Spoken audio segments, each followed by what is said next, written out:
My father that day decided what to do was, if I failed and I've been worthless to my family, I must leave. And he did. And to me, it was the worst day of my life. I'll never forget it.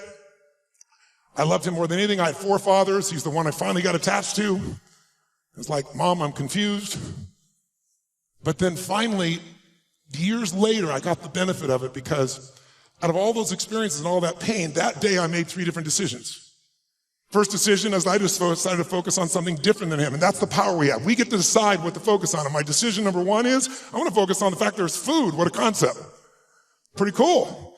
But the most powerful thing to change my life was meaning. I said, what does this mean? Because my father had always said, my mother had always said, nobody gives a shit. Nobody cares. Don't care about anybody, they don't care about you. And that day I had physical evidence.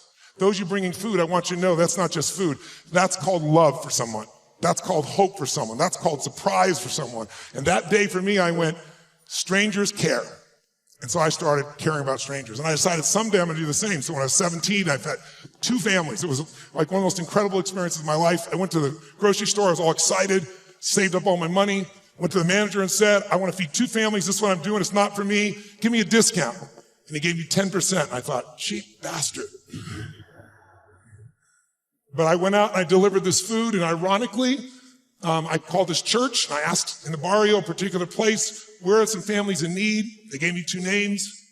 I put on t-shirt and jeans. I wasn't going to be acknowledged. I also didn't want someone to be insulted because I saw what happened to my father. And I wrote a note, said, this is a note from a friend.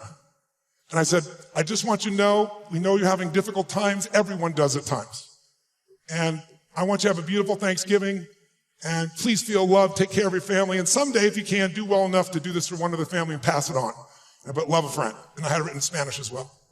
And I'll never forget, first place I pull up, this rotten old van, stick shift van, that I borrowed from a buddy of mine, with all these bags of food. And I went into this place and got out, pulled up this little tiny building, really tiny, knocked on the door. And when I knocked on the door, this little woman opened the door. It was probably half my size, which is not hard. I'm 6'7", so she's like 5'2".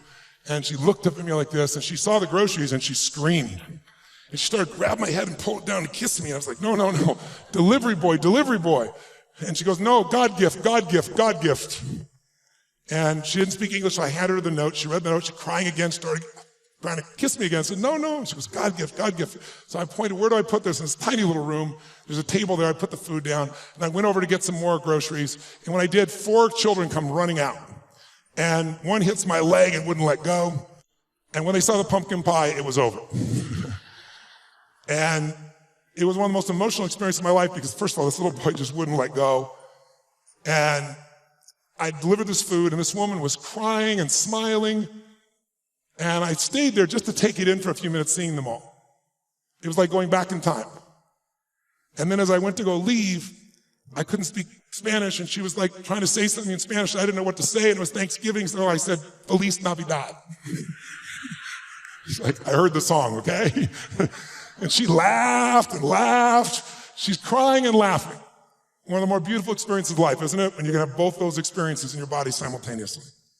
And I remember I got in the van, and all the 4 kids were sitting on the bench here, and she's standing there waving, and I pulled in, going in reverse, and I looked in the mirror, and as I looked in the mirror, I saw these kids there, and I saw Mom crying and smiling still, and then I lost it.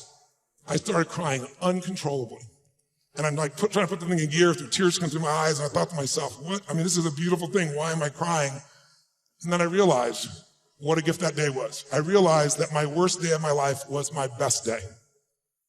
And my goal for you, if you don't already have it, my guess is you've already done it, knowing where you are in your world today, but maybe your second worst day, it's time to make a best day.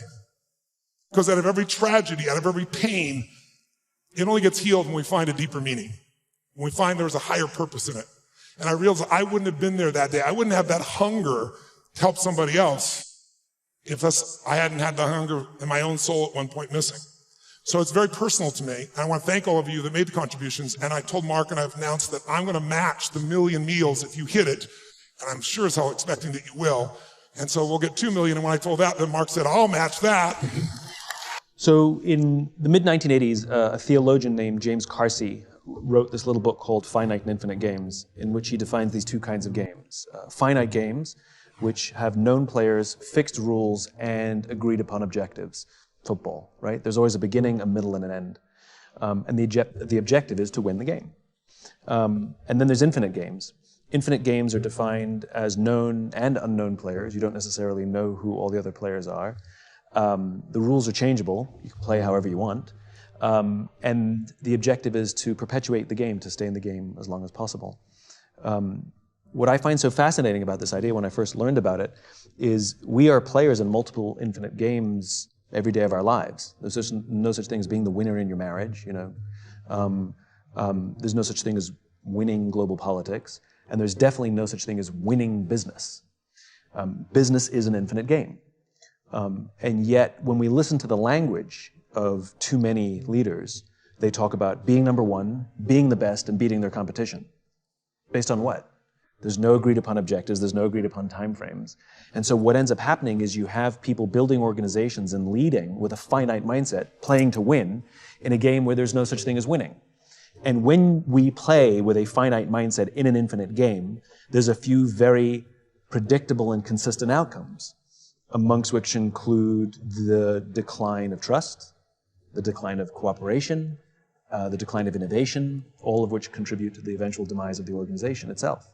And so what I wrote about is what it means to lead with an infinite mindset, because we teach leadership as if it were a finite game.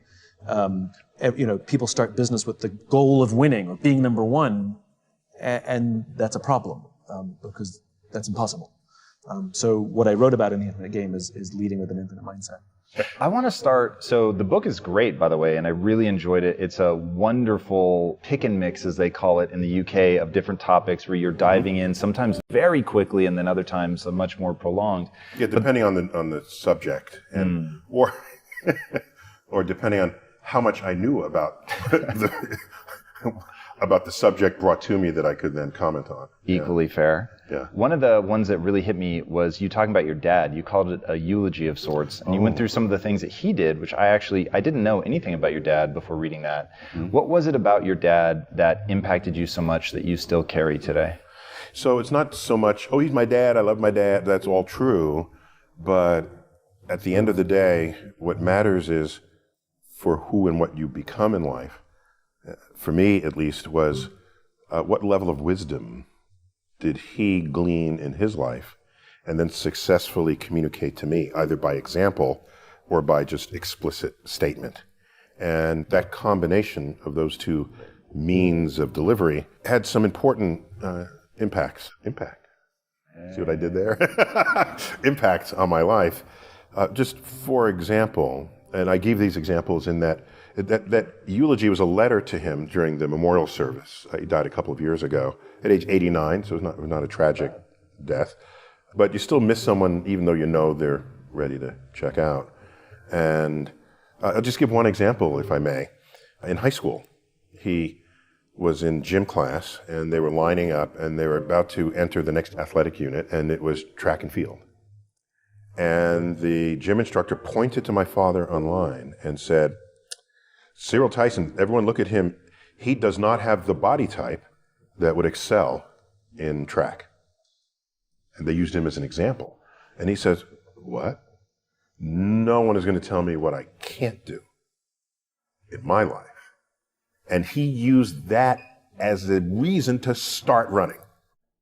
And he started track in that moment. I mean, not that exact moment, but he decided that one of his next tasks in life would be to take up running and excel at it. Within a few years of that, he became world class. At one time, had the 5th fastest time in the world. In the middle distance, they don't run this anymore, 600-yard run. And he, in 1948, the Olympics was not yet ready to come back to us because we're still roiling from the Second World War. Instead, it was still an Olympics. It was called the GI Olympics, and it was held in Hitler's stadium. Whoa. So he competed in Hitler's stadium in the late 1940s. It's just one of the great memories of his life. But the reason I'm saying all of that is, there's a friend of his named Johnny Johnson, who They were competing against the New York Athletic Club. In the day, it mattered that you had amateur status. No one's thinking of that anymore, but back then, you couldn't compete in the Olympics if you were professional at all. And there's a whole, so professional was deemed sort of, you were tainted in some way. And it's hard to think that that used to be how people thought, but that's how it was. In the day, once you graduated college, you needed some sanctioning body to compete with. So there were athletic clubs. The New York Athletic Club at the time accepted only white Protestants. So there was another club called the Pioneer Club, which took everybody who was not accepted to the New York Athletic Club, which was basically blacks and Jews, is really what that came down to. And some Catholics, but basically blacks and Jews. So he competed alongside Jewish athletes. So there they are competing against the New York Athletic Club, and his best friend, Johnny Johnson, okay, was coming around the back stretch, might have been the quarter mile, coming on the final straightaway. And a runner from the New York Athletic Club is a few paces behind him. And Johnny Johnson overhears that runner's coach say, "Catch that nigger." And he overheard this. So what did he say to himself? He said, "This is one nigga he ain't gonna catch." And that extended his lead to the finish line. And he tells this story not with any bitter tone, as you might think. Any story like that today would certainly be told with great remorse and consternation. So he never had that kind of tone when he shared those stories with us. It was, here's an occasion to parlay what today might be called a microaggression into a reason to excel even more than you had expected of your own abilities and talents. And so I have taken that lesson with me. He was just telling a story. He didn't say, "Let me give my kids a lesson today." No, these are just things that happened in his life. And in my sort of letter to him in death, I recount for the audience several of these examples, and that among them. If some of y'all, you got some homeboys you connected with, but you know they ain't really living how you supposed to be living and they leading you down the wrong way, you know from Brian's story, yo, if I remove myself from it, if I plug in with positive people, I can make it. Why would you waste 1 second doing something that wasn't progressing your dream? Go after this thing called life. And don't look back and have regrets. Understand that you're at a place and a position right now when hard work and valuing people, nothing. I promise you that everything is not going to go the way you want it to on every single play. It's not supposed to. It's supposed to be hard. It's supposed to be difficult. Anything that comes fast and easy leaves you the same way. What are you going to do? What are you going to do when time is tough? What are you willing to sacrifice for greatness? Your future self is counting on your current self to never take shortcuts and never lack integrity. Because a day will come for you to walk with character and have clarity. Greatness is your destiny. But at times you must reboot your mental computer. Because every step you take today will directly affect your future. And so when I live from the moment, what I'm doing is I'm celebrating it and acknowledging it. And I'm able to be present in it. And so what stops me from that is the guilt of the past and the anxiety of the past and the resistance of what, I've been through, afraid of going through it again. Some become a victim to life. Things happen. Pain, heartache, and loss.